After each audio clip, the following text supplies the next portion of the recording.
नमस्कार दोस्तों, आशा करता हूँ आप सब अच्छे होंगे। आज हम मैथ के कुछ महत्वपूर्ण क्वेश्चन को डिस्कस करेंगे जो रेलवे, एसएससी, बैंक या अदर गवर्नमेंट कॉम्पिटिटिव एग्जाम में बार बार पूछे जाते हैं और आने वाले आगामी एग्जामों के लिए महत्वपूर्ण है। तो चलिए वीडियो शुरू करते हैं।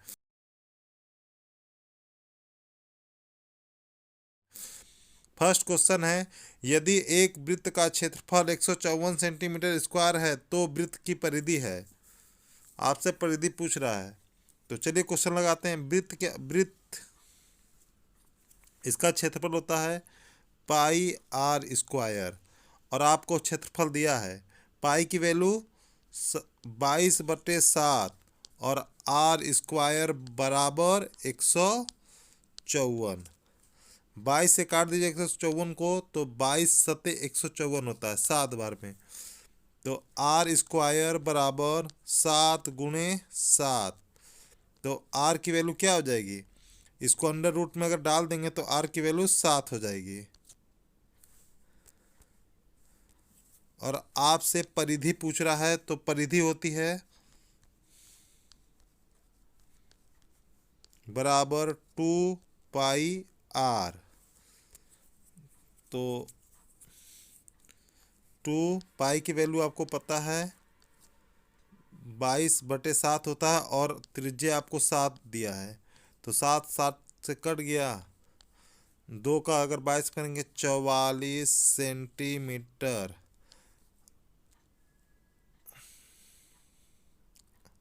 आपका आंसर। आशा करता हूँ ये क्वेश्चन समझ में आया होगा। बढ़ते नेक्स्ट क्वेश्चन। अगला क्वेश्चन है, यदि एक वर्ग के विकर्ण की लंबाई 10√2 सेंटीमीटर है तो वर्ग का क्षेत्रफल क्या होगा। चलिए क्वेश्चन लगाते हैं। एक वर्ग एक वर्ग जिसकी चारों भुजा आपस में बराबर होती है और चारों कोनों पे 90 डिग्री का एंगल बनाती है, और इसकी चारों भुजा बराबर है तो चारों भुजा ए मान लिया जाए, और ऊपर भी है। और इसका जो विकर्ण होता है, विकर्ण की वैल्यू होती है √2, अगर भुजा है तो ए। तो आपको विकर्ण दिया हुआ है √2, ए बराबर 10 √2। √2 से √2 कट गया, और आपके पास ए बराबर 10 सेंटीमीटर आया। अब आपसे एरिया पूछा है, तो स्क्वायर का एरिया होता है साइड मल्टीप्लाई साइड। तो साइड आपको 10 दिया हुआ है, तो 10×10 बराबर 100 सेंटीमीटर स्क्वायर। आशा करता हूँ ये भी क्वेश्चन समझ में आया होगा। बढ़ते हैं नेक्स्ट क्वेश्चन की तरफ। अगला क्वेश्चन है, निम्नलिखित व्यंजक में x का मान ज्ञात कीजिए। चलिए क्वेश्चन सॉल्व करते हैं। 3x/4 प्लस 224 का को गुणे में चेंज कर लिए 10%/100, और 21 का स्क्वायर होता है 441 बराबर 531। अब इसी को सॉल्व कर लीजिए। 2 जीरो से 2 जीरो कट गया।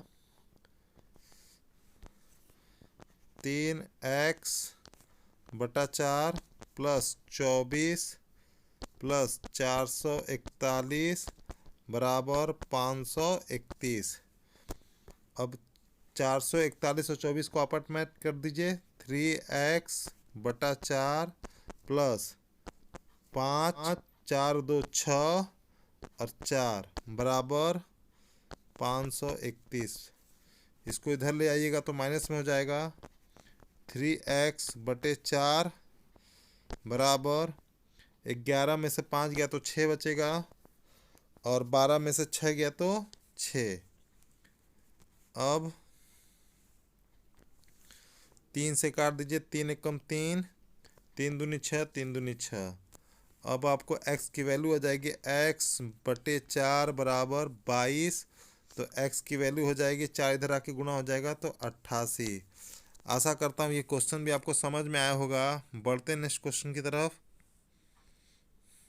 अगला क्वेश्चन है, दो नल ए और बी एक टंकी को क्रमशः 20 मिनट और 30 मिनट में भर सकते हैं, और एक तीसरा नल सी भरी हुई टंकी को 40 मिनट में खाली कर सकता है।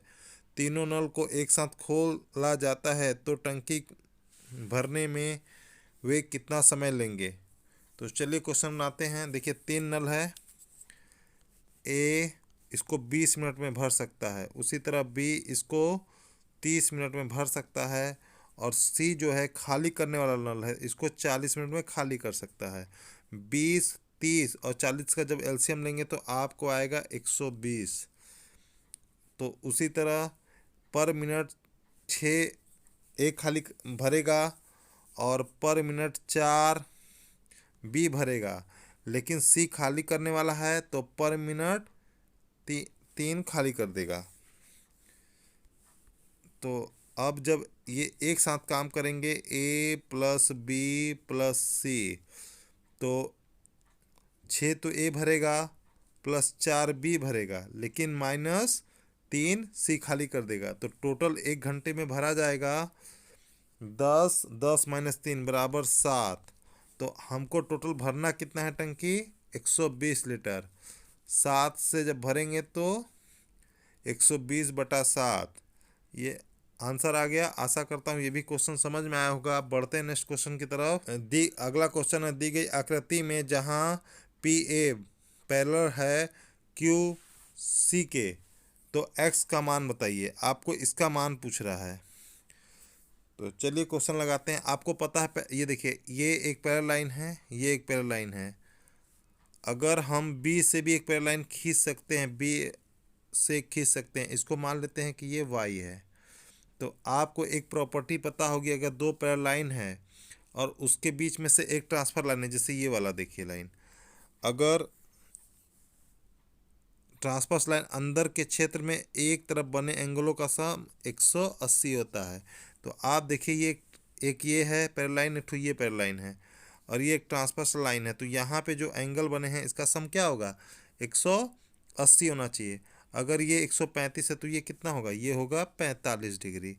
और उसी तरह देखिए ये एक पैरेलल लाइन है और इसको ही मैंने एक पैरेलल लाइन माना है, और ये एक ट्रांसवर्स लाइन है। तो इनके भी एंगल का जो सम होगा 180 होना चाहिए, लेकिन ये 150 है तो ये कितना होगा, ये होगा 30। और देखिए ये दोनों एंगल को मिलकर ही एक्स एंगल बन रहा है। तो इन दोनों का मान कितना हो गया 5, 7, 75 अंश। आशा करता हूँ आपको मेरी बात समझ में आई होगी।